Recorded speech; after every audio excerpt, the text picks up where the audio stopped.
Taste the Daily. தென்கிழக்கு வங்கக்கடல் பகுதியில் வலுப்பெற்ற காற்றழுத்த தாழ்வு மண்டலம் அடுத்த 24 மணி நேரத்திற்குள் ஆழ்ந்த காற்றழுத்த தாழ்வு மண்டலமாக வலுப்பெறக்கூடும் என சென்னை வானிலை ஆய்வு மையம் தெரிவித்துள்ளது. நவம்பர் 26 மயிலாடுதுறை, நாகப்பட்டினம், திருவாரூர் ஆகிய மாவட்டங்களுக்கு அதி கனமழை எச்சரிக்கை விடுக்கப்பட்டதுடன் கடலூர், விழுப்புரம், தஞ்சை, சிவகங்கை உள்ளிட்ட மாவட்டங்களுக்கு ஆரஞ்சு எச்சரிக்கை விடுக்கப்பட்டுள்ளது. நவம்பர் 27 கடலூர் மற்றும் மயிலாடுதுறை மாவட்டங்களில் அதி கனமழைக்கு வாய்ப்புள்ளதாக அறிவிக்கப்பட்டுள்ளது.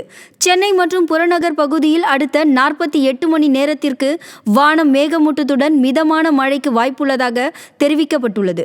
தமிழக கடலோர பகுதிகளில் சூறாவளி காற்று வீச வாய்ப்புள்ளதால் மீனவர்கள் கடலுக்கு செல்ல வேண்டாம் என சென்னை வானிலை ஆய்வு மையம் அறிவுறுத்தியுள்ளது.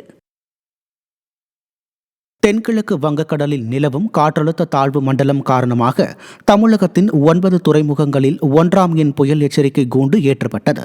வங்கக்கடலில் உருவாகியுள்ள காற்றழுத்த தாழ்வு மண்டலம் அடுத்த 2 நாட்களில் மேற்கு, வடமேற்கு திசையில் தமிழக, இலங்கை கடற்கரையை நோக்கி நகரக்கூடும் எனவும் இதன் காரணமாக தமிழகத்தில் மழை படிப்படியாக அதிகரிக்கும் என சென்னை வானிலை ஆய்வு மையம் தெரிவித்துள்ளது. நவம்பர் 29 வரை தமிழகத்தில் மழைக்கு வாய்ப்புள்ளதாக கூறப்படுகிறது.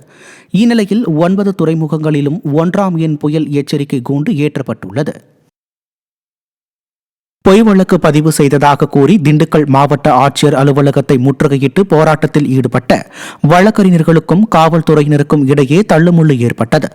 வடமதுரை காவல்துறையினரால் வழக்கறிஞர் வரதராஜன் மீது போடப்பட்ட வழக்கு பொய் வழக்கு என்றும், எனவே அதனை வாபஸ் பெற வேண்டும் என்றும், இது தொடர்பாக சார்பு ஆய்வாளர் சித்திக் மீது நடவடிக்கை எடுக்க வேண்டும் என்றும் வலியுறுத்தி திண்டுக்கல் மாவட்ட வழக்கறிஞர்கள் சங்கத்தினர் நீதிமன்ற புறக்கணிப்பு செய்தனர். தொடர்ந்து மாவட்ட ஆட்சியர் அலுவலகத்தை முற்றுகையிட்டனர்.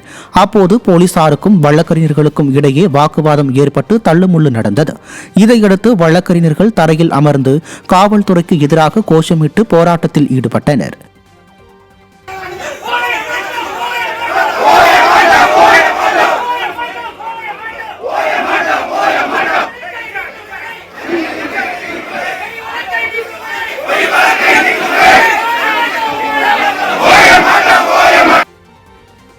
தமிழ்நாட்டில் முதுகலை மருத்துவ படிப்பில் சேர 44 மாணவர்கள் போலியான NRI சான்றிதழ் அளித்திருப்பது மக்களிடையே அதிர்ச்சியை ஏற்படுத்தியுள்ளது.